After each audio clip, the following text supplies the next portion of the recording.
wel, maar ik wil dan in die water. Ik wil het zeker weten, want anders dan... Steeds mij gezegd dat ze eruit zijn. Hij stond in. Ja, maar voorlopig heb ik haar niet gezien met een kunt. Nee, ik ga het nu proberen. Oké, ik wil het zeker weten. Dan komt er eindelijk informatie over de vermiste vrouw en baby.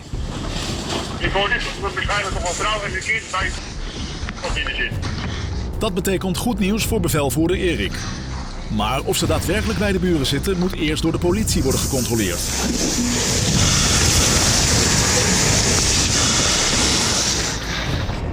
Hoi. Zijn vrouw en kind schijnen hier binnen te zitten ergens op. Ze gaan ik net door. Als jullie dat willen bevestigen? Ja, kijk, ja.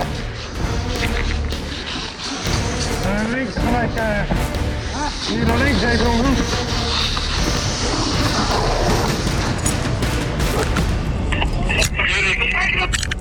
Zeg het maar.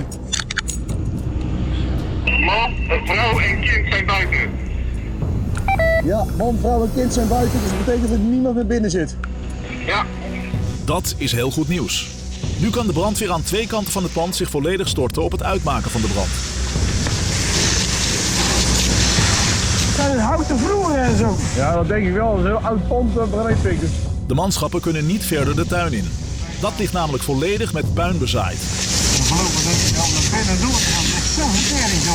Ja, zeg je dat Erik, ik weet niet of het verstandig is om hier naar binnen te gaan. En dan ga je met de 120, misschien dat je in de voorkant beter gaat. De 120, dat zijn de collega's van kazerne Vrobestraat. Uitslaat is in ieder geval niet meer nou. Dat komt mee toe. De manschappen van kazerne Vrobestraat onder leiding van bevelvoerder Jeroen gaan zo het kraakpand in om de brand van binnenuit onder controle te krijgen. Waar moeten wij? Kazerne Schiedam is nu de 4e brandweerauto ter plekke. Laat de ladder voor, laat de ladder voor. Oké, 1 en 2 mee, maar. Ja. De straat staat nu vol met brandweerauto's. Omdat de taak van de 4e brandweerauto nog niet vaststaat, wil bevelvoerder Rudy eerst overleg met de leidinggevende van de operatie. Er is heel snel opgeschaald, terecht ook. Omdat de uitbreidingskans zeer groot was daar zo. Dus we zijn vrij snel en dan hebben we het over misschien 5 minuten, 6 minuten. Na de eerste eenheden zijn we daar ter plaatse gekomen. Het blijft nog wel smerig kleurtje houden. Ja.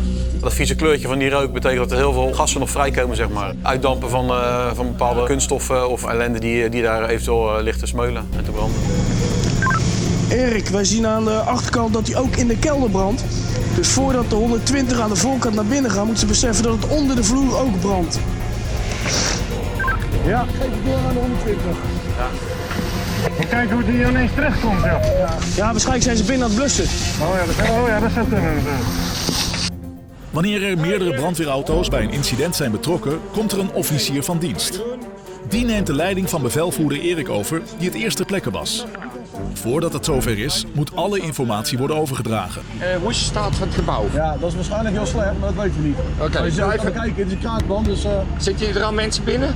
Er zitten mensen, van jou zitten mensen binnen. En bij ons staan ze de achterzijde, proberen ze te kijken of ze zo meteen binnen kunnen via de achterzijde. Oké. Jo. Het tweede redvoertuig arriveert aan de achterzijde.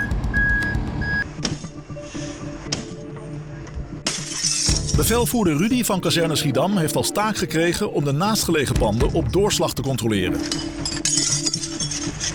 Eerst op de begane grond gekeken. Dat was een soort buurtfietszaakje. Daar kon iedereen zijn fiets repareren. Deze winkel zit vast aan het brandende pand. De manschappen controleren hier elke vierkante meter.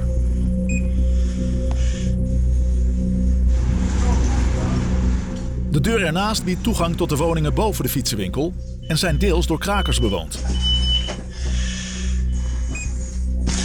Daar bleken wel wat mensen te wonen. Die waren niet aanwezig. Het was behoorlijk ook volgestouwd met spulletjes.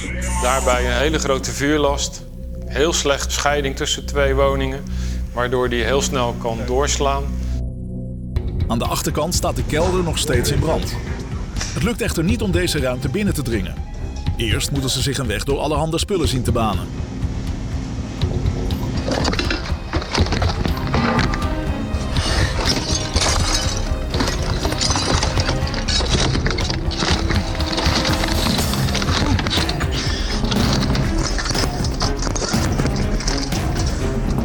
Bevelvoerder Jeroen heeft gekeken of je via de voorkant in de kelder kunt komen.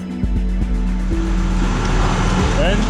Hij zit hier helemaal in de kelder, dat gaat ook niet echt lukken. Nee. Het is echt zo vol. Ja. Hij zit ook helemaal in de balken. Onderste deel van het plafond is naar beneden gekomen. Onderste deel van het plafond beneden gekomen. Ja, jammer. Ja, niet naar beneden, maar je hebt er nou even niks mee te zoeken. Jij? Je hebt geen lekker gevoel bij? Vanuit de autoladder worden de bovenste etages geblust, zodat die daarna gecontroleerd kunnen worden.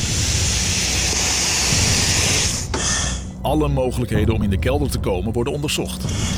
Ja, wat misschien een optie zijn, maar we moeten hier die trap even wegzagen. Dat we hem zo... Ja, maar dan moet je hier door zo'n ruitje naar binnen, joh. Ik weet niet wat hier... Er moet er gewoon een trappetje zijn. De reden dat je natuurlijk in de kelder wil komen, omdat die daar ook brandt. Je kan niet alle verdiepingen blussen en dan de kelder laten branden. Dan zien we alweer hoe het moet gaan uit. Dus je moet op een of andere manier erin komen. De opslagruimte van het pand staat ook vol met spullen. Toch hopen ze er een doorgang naar de kelder te vinden. Jan, kijk uit dat je niet op je mel gaat. En als je de badkuip plat leggen, kun je er overheen lopen. Oh. Buiten wordt een ander plan uitgeprobeerd. De trap wordt weggehaald, want daarachter zit een luik. Misschien dat dit toegang tot de kelder biedt.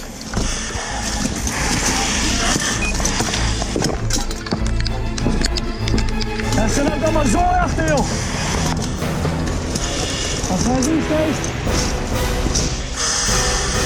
Mannen, niet die kelder ingaan, hè? Nee. Oké. Vanwege de staat van het pand wilde ik daar ook geen mensen insturen. Dus we hebben daar besloten om van buitenaf veel water in te gaan spuiten.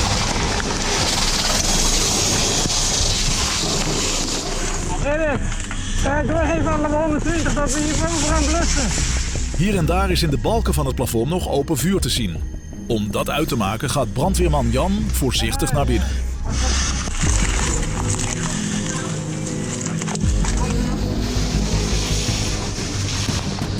Hoe voorzichtig een brandweerman ook is, zonder gevaar is het nooit.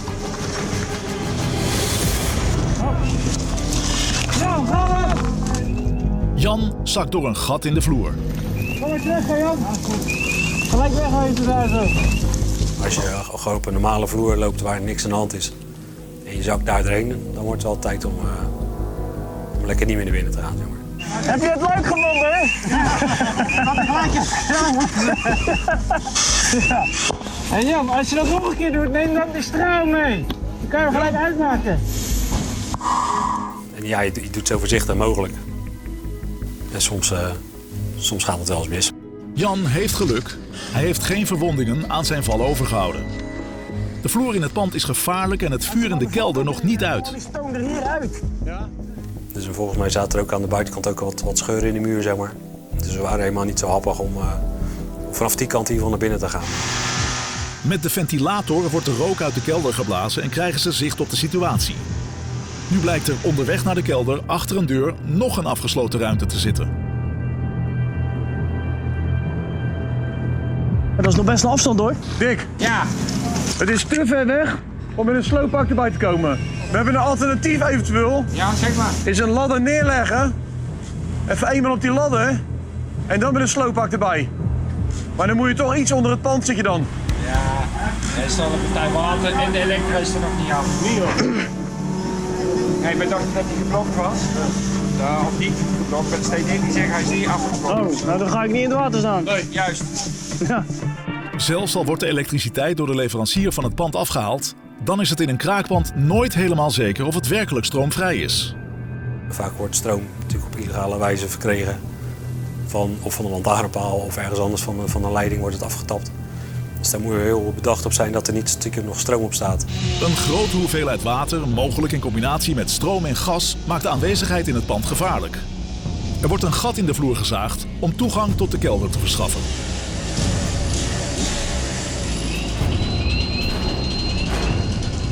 Een grote vuilnisbel door. Dan blijkt dat daar geen vuur meer is. Laatste taak is het nablussen. De omliggende panden worden op koolmonoxide gecontroleerd. Zodra alle panden veilig zijn, worden ze vrijgegeven. Lekker werk, Pik. Voor bevelvoerder Erik is het een geslaagde inzet. Dankzij 4 brandweerauto's, 2 hoogwerkers, politie en ambulance.